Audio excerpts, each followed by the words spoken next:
preguntado dónde y cómo se crean las bolsas de basura, los juguetes, los protectores de celular, los platos, los vasos plásticos, legos, lentes, cables y muchos artículos que utilizamos diariamente?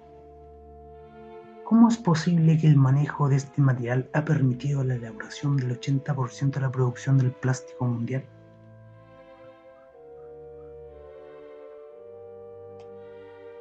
Y ahora nos preguntamos, ¿qué son los polímeros termoplásticos? Los termoplásticos es un tipo de plástico fabricado con polímero que se transforma en un líquido homogéneo generado principalmente a temperaturas altas. Cuando enfría, es un material duro en un estado de transición vitreal y cuando se congela, es un material frágil. Los termoplásticos son polímeros que tienen la facultad de fundirse y tomar formas sólidas respectivas. Existen dos tipos de polímeros. Están los polímeros naturales y los polímeros sintéticos. Los polímeros naturales reúnen, entre otros, al almidón cuyo monómero es el algodón y la glucosa, hechos de celulosa. La diferencia entre ambos es la forma en la que los monómeros se encuentran dispuestos dentro del polímero. Otros polímeros naturales de destacada importancia son las proteínas, cuyo monómero son los aminoácidos. Por otro lado, la lana y la seda son dos de los miles de proteínas que existen en la naturaleza, estas utilizadas como fibras y telas. Todo lo que nos rodea son polímeros. Los tejidos de nuestro cuerpo, la información genética se transmite mediante un polímero llamado ADN, cuyas unidades estructurales son los ácidos nucleicos. Los polímeros sintéticos. Existen todo tipo de polímeros que tienen propiedades y estructuras químicas diferentes. Los polímeros sintéticos son aquellos que son obtenidos en laboratorio o en industrias. Algunos ejemplos de polímeros sintéticos son el poliéster, el PVC, el nylon, entre muchos otros.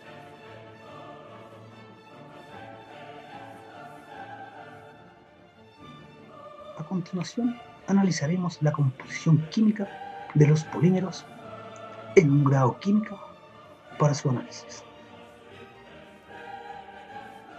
Los polímeros son macromoléculas orgánicas que están formadas por la repetición de moléculas más pequeñas llamadas monómeros. Estos se unen formando cadenas por medio del proceso de la polimerización.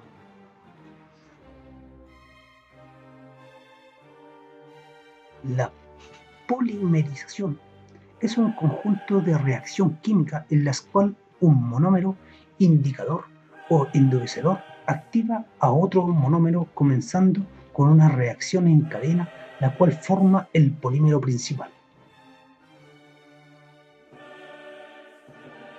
Los polímeros contienen un elevado peso molecular, aún así tienen una baja resistencia, rigidez y temperatura de fusión. También poseen baja densidad y resistencia química. Los mecanismos de polimerización se subdividen por adición y condensación. El mecanismo de adición es el proceso por el cual se forman cadenas de polímeros, que a contar de monómero sin crear un subproducto.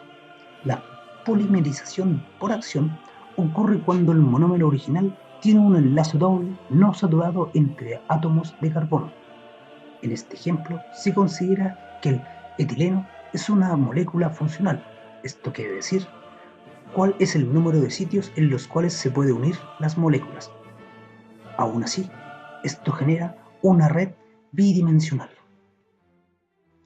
La condensación o decrecimiento por paso es el mecanismo que produce estructuras y propiedades similares a los polímeros de acción. La diferencia es que requiere de actuar de dos monómeros distintos, así como el ácido terestálicos. Ambos grupos, carbólicos de ácido y carbólicos de alcohol, están aislados por una molécula de agua, los que forman una cadena alternada de ácido y agua, generando el famoso PET, el cual es el envase de las aguas minerales que ocupamos día a día. La tacticidad es el orden en el que se encuentran ordenados los grupos de átomos a lo largo de una cadena polimérica, la cual explica la resistencia del polímero.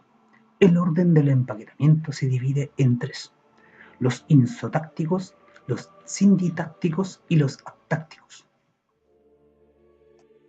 Los isotácticos es una disposición donde los átomos sustituyentes se encuentran en el mismo lado de la cadena. El desplazamiento opone menor resistencia, ya que si se encuentran libres y se llegan a desplazar, se juntan los dos cargas iguales, esto generando una fractura en el material. Los simbiotácticos son grupos de átomos sustituyentes que se encuentran alternados al lado del otro en la cadena. Este es mucho más fuerte que el anterior, ya que los átomos chocan entre sí. Aptácticos: los grupos de átomos sustituyentes se encuentran aleatoriamente ordenados en el lugar de la cadena.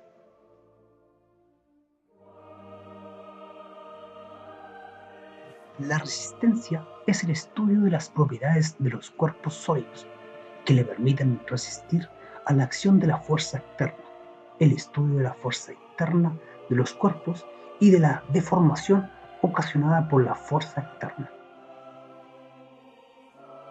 En los polímeros, la resistencia se categoriza por la resistencia tensile, resistencia de impacto, resistencia a la torsión, resistencia a la flexibilidad y resistencia a la compresión.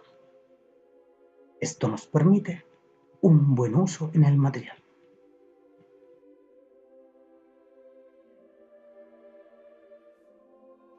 Propiedades de los termoplásticos. Entre las propiedades de los termoplásticos se encuentra el polietileno, más conocido como PET, el polipropileno, más conocido como PP, y el polivinilo de cloruro, más conocido como PVC. Las propiedades del polietileno se encuentran de baja densidad y de alta densidad. De baja densidad existen cadenas ramificadas, alta resistencia al ataque de sustancias químicas, baja conductividad térmica y eléctrica, tiene un color translúcido. En la alta densidad tiene resistencia a la tensión, rigidez, resistencia a impactos en baja temperatura, baja resistencia al rascado y elongación, tiene un color opaco.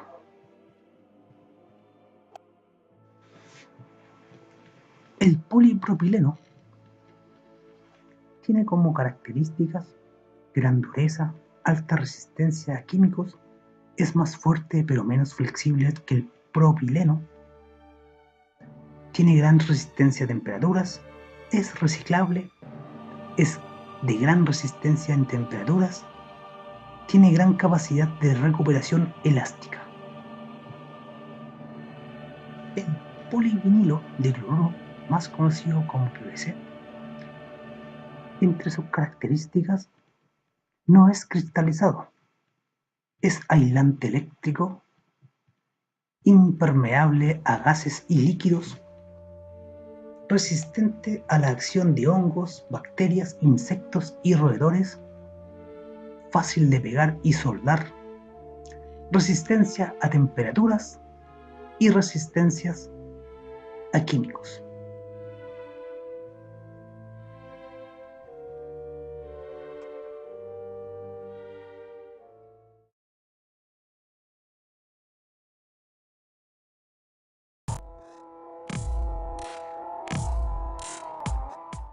En esta área de trabajo encontramos uno de los procesos más complejos e importantes en la producción de termoplásticos, teniendo en cuenta que el molde es fundamental en el proceso de inyección, ya que es el espacio en donde se genera la pieza.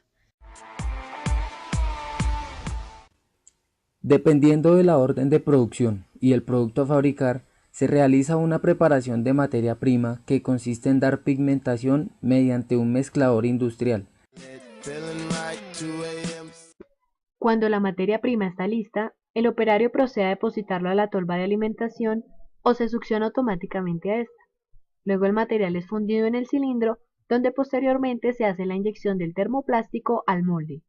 Y finalmente, luego de un periodo de enfriamiento, se expulsa el producto o la pieza, la cual es inspeccionada por el operario.